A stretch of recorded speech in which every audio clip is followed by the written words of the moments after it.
সুপ্রিয় সুধী, সোমবার রাত 10:30 উত্তরার 7 নম্বর সেক্টরের 9 নম্বর সড়ক। একদল তরুণ বেপরোয়া গতিতে মোটরসাইকেল চালিয়ে গেলে এর প্রতিবাদ করে এক দম্পতি। তারপর তাদের মধ্যে কথা কাটাকাটি শুরু হয়। কথা কাটাকাটির এক পর্যায়ে উচ্ছৃঙ্খল তরুণীরা তাদের সহযোগীদের খবর দেয়। তার সহযোগীরা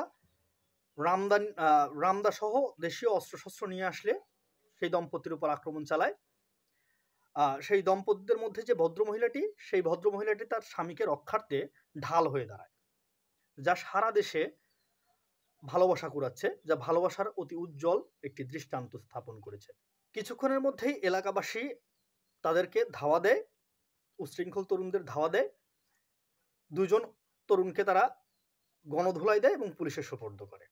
এই ঘটনাতে দেশব্যাপী যে ভালোবাসার বহিঃপ্রকাশ আমরা দেখতে পাচ্ছি, তা হয়তো এই ভালোবাসার বহিঃপ্রকাশের চেয়েও অনেক বেশি ভালোবাসা বহন করে, যা হয়তো সম্রাট শাহজাহানের তাজমহলের চেয়েও বেশি কীর্তি বহন করে।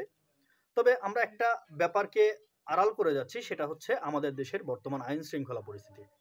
পুলিশ বলছে যারা অপরাধী তাদের ব্যাপারে পুরনো কোনো রেকর্ড নেই, তাদের ব্যাপারে পুরনো কোনো অভিযোগ নেই। অথচ রামদা জোগাড় করা এবং প্রকাশ্যে তা ব্যবহার করার সাহস যারা দেখিয়েছে, তারা রাতের অন্ধকারে কতটা ভয়ঙ্কর তা প্রমাণিত। কিন্তু আমাদের আইন শৃঙ্খলা বাহিনী এই সব অপরাধীদের ব্যাপারে ওয়াকিবহাল না। বাহিনীর নিয়ন্ত্রণ প্রতিষ্ঠা না পেলে জনমনে স্বস্তি ফিরবে না। আর কতকাল জনগণ গণধোলাই দিয়ে দিয়ে পুলিশের সোপর্দ করবে মানুষকে? সারা দেশেই এই ঘটনাগুলো ঘটছে।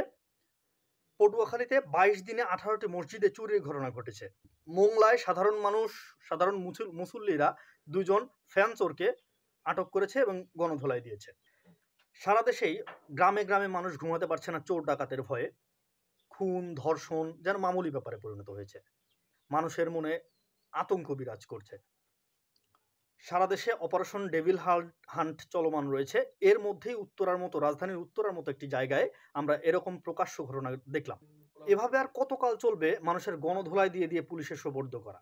এখানে নিয়ন্ত্রণ প্রতিষ্ঠা না পেলে যারা গণধোলাই দিচ্ছে তাদের বিচারেই মৃত্যু হবে অপরাধীর, যা পরবর্তীতে আস্তে আস্তে সমাজকে আরো বেশি অনিশ্চয়তার দিকে ঠেলে দিবে। অতি দ্রুত এখানে নিয়ন্ত্রণ প্রতিষ্ঠা করুন, অথবা স্বরাষ্ট্র উপদেষ্টার প্রতীকী নামাজে জানাজা সেটি বাস্তবে রূপান্তরিত হবে। লাইক, ফলো এবং সাবস্ক্রাইব করে পাশে থাকুন। কমেন্ট করে আপনার মন্তব্য জানান। ধন্যবাদ সবাইকে।